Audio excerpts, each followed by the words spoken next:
All right, so today we're going deep, really deep into a case that's stuck with me Yeah. ever since I first heard about it. Mm. It's the story of Israel Keys.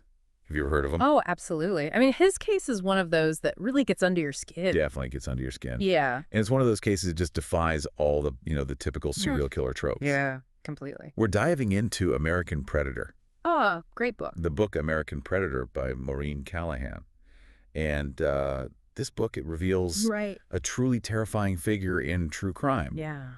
And Keys, he wasn't just a serial killer. He was a guy who terrorized America for years. He was completely off the radar. Like a ghost almost. Like a ghost. Yeah.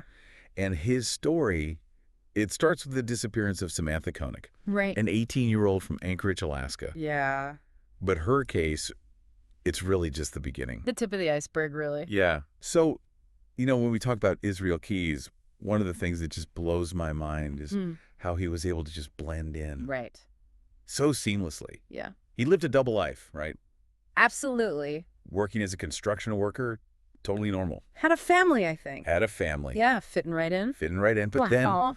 underneath it all, this incredibly dark, This whole other side. Yeah. Yeah, this whole hidden world this whole hidden world. of meticulous planning and darkness. Yeah, it's almost like that was his deadliest weapon. Right, it was. It's chilling. Just being normal, right? Yeah, because you wouldn't expect it. You wouldn't suspect him. Not at all. He just looked like an average guy. Yeah. And that's what made him so dangerous. Yeah, absolutely. Yeah. I mean, you look at how he planned his murders. Right. And it wasn't just about the violence of it. And it's very methodical. It was about the control. It was about control, absolutely. So he studied techniques to avoid detection. Yeah. Forensics, even. Forensics, yeah. Like he So was, to stay ahead of them? yeah. Yeah. He was trying to outsmart law enforcement at every turn. Right. And he did for a long time. He did. And the thing that really just Yeah. gets me are these murder kits The murder kits, yeah. Those are chillin'. that he would What? prepare and stash. Well, they're so well thought out. And they weren't just like, Yeah. oh, here's some, Like a random collection of... random weapons. Yeah, yeah. It was all very specific. They were tailored. Right. Tailored to the location, to the environment. We'd bury a kit in a wooded area, Yeah.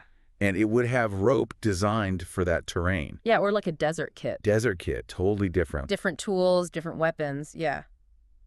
It's just crazy how much forethought went into this. It's almost like he was playing a game, you know? It is like a game. A really horrible game. A really horrible game. Yeah, where he's trying to be the ultimate mastermind. Yeah, and another thing that's so different about Keys Yeah. is that he didn't seem to have A type, yeah. like a victim type. That's what threw off investigators for so long. They were looking for connections, patterns, and there just weren't any. Right, he would just He was so random. choose his victims based on opportunity. Almost like he enjoyed the randomness of it. Yeah, it was about control, wasn't it? It was all about control, choosing who lived, who died, you know. Yeah. And that just made it so much more difficult Absolutely. to track him. Impossible, almost. Right. For years, they were chasing a ghost. Yeah, can you imagine being one of those investigators? I can't. That feeling of helplessness. Just hitting dead end after dead end. You know, you're so close, you think, but then nothing. Yeah, and Callahan does a great job of the book of like Right. really portraying that frustration. Of just chasing shadows. Yeah. Yeah. And then when they finally catch Keys, Oh, the interrogation tapes. oh my gosh, the interrogation scenes, I've listened to some of those. they are gripping, right? They're bone-chilling. Because he's playing with them. He's toying with them. He's in control even then. It's almost like he's enjoying it, you know? He is. That's the scary part. Like, Yeah. even behind bars, he's still the puppet master. Right, he's revealing And he's deciding what they know and what they don't know. just enough, Yeah, just enough to keep them coming back, keep them guessing. but holding back those key details. Right, and he took some of those secrets to the grave. It's just, Yeah, it's frustrating and it's terrifying all at the same time. it's a horrifying example of how Yeah, he just needed that control. that need for control just never went away. Yeah. Even after he was caught, he was still in control, Right, in a way. in a way. Yeah, Yeah. And you think about all the families right. who are left with these unanswered questions. Just no closure. I can't even imagine. It's unimaginable. And Callahan does a good job of exploring Yeah. the emotional toll of that, not just on the families. Right. But on the investigators, too. Yeah, these are people who dedicated years Right. They put their lives into this. of their lives Yeah, to catching this guy. to hunting this predator. Yeah. And then to still have those loose ends. Yeah. And to know that there's information out there that they may never get. Yeah, it's so unsettling. Absolutely. And then there's the fact that this case also reveals Oh, yeah. systemic failures. Things that went wrong. Right. That allowed Keyes to evade capture for so long. Like if there had been better communication. Between agencies? Yeah. Agencies, jurisdictions. They just weren't talking to each other. Like you could have a victim in one state. Right. A murder kit buried in another. And nobody would know to connect those two things. And no one's putting it together. Yeah. It's a huge problem. And that's terrifying to think about, right?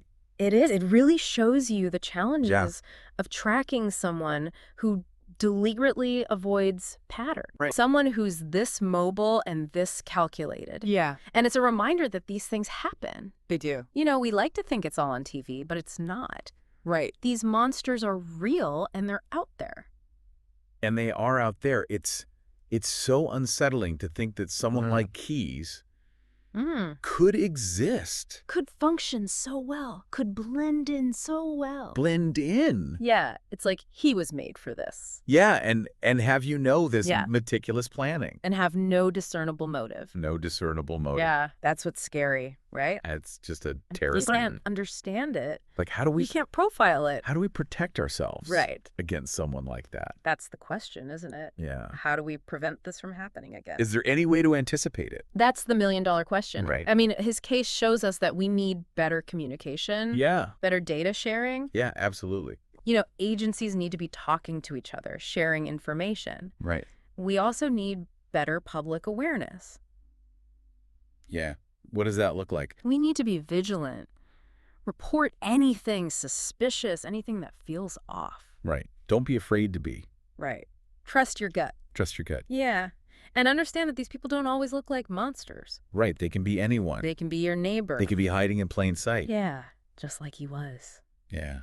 And, one thing that I really appreciated about Callahan's book is how she balances the really horrifying details of these crimes with the human element. It's important to remember that. Yeah. That there are victims here. There are families. Right. These are real people. These are real people whose lives were destroyed. Yeah. She gives a voice to the victims. She did a great job of that. And makes sure that their stories are told. Yeah. It's so important that their stories aren't overshadowed Right. by his infamy, by Keyes. Yeah. Because it's easy to get caught up in the killer, Right. but it's the victims who really matter. Yeah, absolutely. Yeah. So, we've really gone deep into the dark world A deep dive. of Israel Keyes. Yeah. A master manipulator. Master manipulator. A guy who just defied categorization. Defied all the categories. Yeah. He didn't fit the mold. He didn't fit the mold. And that's what made him so dangerous. And that's what made him so dangerous. Yeah. And his case is just this chilling reminder Right. that evil can lurk anywhere. It can be anyway. In the most unexpected places. And it really challenges us to think critically. Right. How can we protect ourselves? I know we can protect ourselves. Our communities. Our communities. How can we be vigilant? Yeah. How can we spot the signs? Right. Because we can't stop every bad thing from happening. Right. But we can try to be more aware, more prepared. Right. How can we stop the next American predator? Right.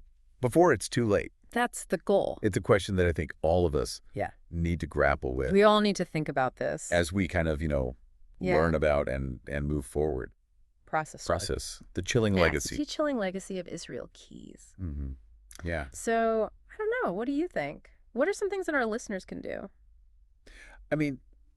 I think just being aware is the first step. Right. Knowing that this can happen, Yeah. that people like this exist. Yeah. And then being willing to speak up, to say something if you see something Right. that seems off. Yeah. It's better to be wrong than to ignore something that could be dangerous. Absolutely. Yeah. And I think we can all learn something from this case. We can. It's a wake-up call, in a way. It is. It's a reminder that evil is real, Yeah. and we need to be prepared to fight it. Absolutely. Yeah. Well, this has been a fascinating and very disturbing. Yeah. A bit unsettling. But important. But important conversation. Yeah, I think so. So thank you so much for joining us Of course. Thank you for having me. on this deep dive into the case of Israel Keyes. And for all of you listening out there, stay safe, stay vigilant, and we'll see you next time. Yeah. Take care. All right. Bye.